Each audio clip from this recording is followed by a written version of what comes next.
Imagine un buffet. Au début, tout le monde peut se servir. Certains ont des assiettes plus grandes que d'autres, mais chacun mange à sa faim. Puis quelques personnes commencent à remplir des sacs de nourriture et ce de plus en plus vite, tandis que le buffet, lui, se réapprovisionne de moins en moins. Mais pourquoi certains vident-ils les assiettes des autres? Car dans les règles de ce buffet, chaque sac qu'ils remplissent leur rapporte quelque chose. Alors que laisser la nourriture dans le buffet ne leur rapporte rien.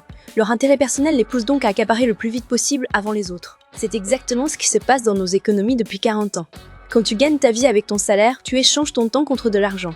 Quand tu es milliardaire, tu n'as plus besoin de faire ça. Tu possèdes des actifs, des entreprises, des immeubles, des terres qui prennent de la valeur et génèrent des revenus tout seul, pendant que tu dors. Ce rendement tourne autour de 7 à 10% par an pour les très grandes fortunes. L'économie générale, elle, ne croît qu'à 1 ou 2% par an depuis 2008. Résultat, les fortunes des ultra-riches grossissent 5 à 10 fois plus vite que ce que l'économie produit réellement. En France, les 500 plus grandes fortunes sont passées de 200 milliards à plus de 1200 milliards d'euros en 10 ans, multipliés par 6 pendant que le salaire médian a à peine bougé. Ce n'est pas qu'ils travaillent mieux ou plus, c'est que les règles du jeu sont faites pour eux.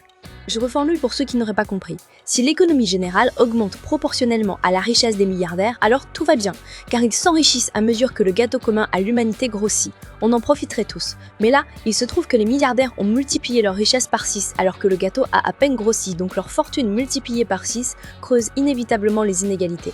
Alors, concrètement, avec leurs milliards, ils achètent tout ce qui existe, des immeubles, des terres agricoles, des hôpitaux, des forêts ou des médias. Et quand un milliardaire veut quelque chose tout de suite, il n'hésite pas à payer 2 ou 3 fois le prix du marché. Ce faisant, il fait monter les prix et rend ses biens définitivement inaccessibles aux autres. Les classes moyennes louent là où elles auraient pu acheter. Elles s'endettent là où elles auraient pu épargner. Elles transmettent de moins en moins à leurs enfants. L'appauvrissement est lent et continu, comme une marée qui monte si progressivement qu'on ne réalise qu'on se noie que quand l'eau arrive à la bouche. Alors pourquoi personne ne se révolte contre eux? Parce que la colère, ça se redirige, c'est là que le système devient vraiment intelligent et vraiment cynique. Financer des chaînes d'infos qui parlent d'immigration 24 heures sur 24, soutenir des politiques qui désignent les étrangers comme responsables de ton appauvrissement, racheter des plateformes capables de façonner l'opinion de milliards de personnes. Tout ça coûte infiniment moins cher qu'accepter d'être taxé sérieusement. Bolloré, par exemple, a construit méthodiquement un empire médiatique. CNews, Europe 1, le JDD avec une ligne éditoriale parfaitement assumée. Elon Musk a racheté Twitter pour en faire une caisse de résonance mondiale pour l'extrême droite. Ce ne sont pas des coïncidences, ce sont des investissements. La diversion identitaire, c'est le meilleur retour sur investissement qui soit pour un milliardaire qui veut éviter la redistribution.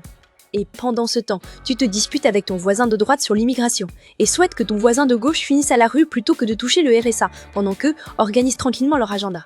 Chaque année, dans des hôtels bouquets et des domaines privés, les PDG des plus grandes multinationales, les directeurs de médias, les banquiers centraux et des chefs d'État se retrouvent dans des forums comme un des plus connus, Bilderberg. Les journalistes, eux, sont interdits d'entrer. Pas découragés, interdits. Pour de simples échanges informels, le niveau de discrétion est pour le moins surprenant. Ce qui se dit dans ces réunions, personne ne le sait. Mais quand on voit la cohérence de ce qui se passe ensuite, les mêmes politiques fiscales dans des pays très différents, les mêmes discours, les mêmes résultats, la question devient difficile à éviter. Choisissent-ils les candidats qu'ils décideront de mettre en avant même que les urnes ne parlent? Personne ne peut le prouver, personne ne peut non plus l'exclure. Des gouvernements de plus en plus durs sur l'immigration, de plus en plus doux sur la fiscalité des riches, de plus en plus hostiles aux journalistes et aux juges qui posent trop de questions. Giorgia Meloni en Italie est l'exemple parfait. Discours incendiaires contre l'immigration, et dans le même temps des centaines de milliers de visas accordés à des travailleurs étrangers, parce que l'économie en a besoin. Oui, ils instillent la peur de l'étranger, et pourtant ils continueront à venir car l'économie en a besoin, et les salaires sont maintenus au plus bas, tout ce que souhaite un milliardaire. Alors quand la peur s'installe durablement, les gens baissent la tête, ils pensent à survivre, pas à contester. Et ceux qui parlent d'inégalité passent pour des agitateurs, des jaloux ou des idéalistes dangereux. Il n'y a qu'à voir le traitement médiatique que subit la France insoumise. Dans ce contexte, plus les multimilliardaires multiplieront leurs richesses, plus les chances que le fascisme s'installe augmentent. Le choix au fond est simple à formuler, même s'il est difficile à imposer. Soit nous taxons sérieusement les richesses extrêmes et reprenons le contrôle des ressources communes, soit on continue à chercher des boucs émissaires pendant que eux décident à huis clos de l'avenir de ce monde. Le plus grand tour de passe-passe de notre époque, c'est d'avoir convaincu des gens qui ont du mal à finir le mois que leur ennemi c'est leur voisin qui vient d'ailleurs, et non pas celui qui possède plus qu'un pays entier ne produit en un an. Et ça, c'est le résultat d'investissements massifs et délibérés pour maintenir cette confusion. Posséder autant que des nations entières, contrôler ce que les gens pensent et se réunir en secret pour orienter le monde, ce n'est plus de la richesse, c'est du pouvoir sur les peuples. Et le pouvoir sans contrôle, l'histoire l'a montré chaque fois, ça finit toujours mal pour tout le monde. La seule vraie question c'est, est-ce qu'on va laisser faire ?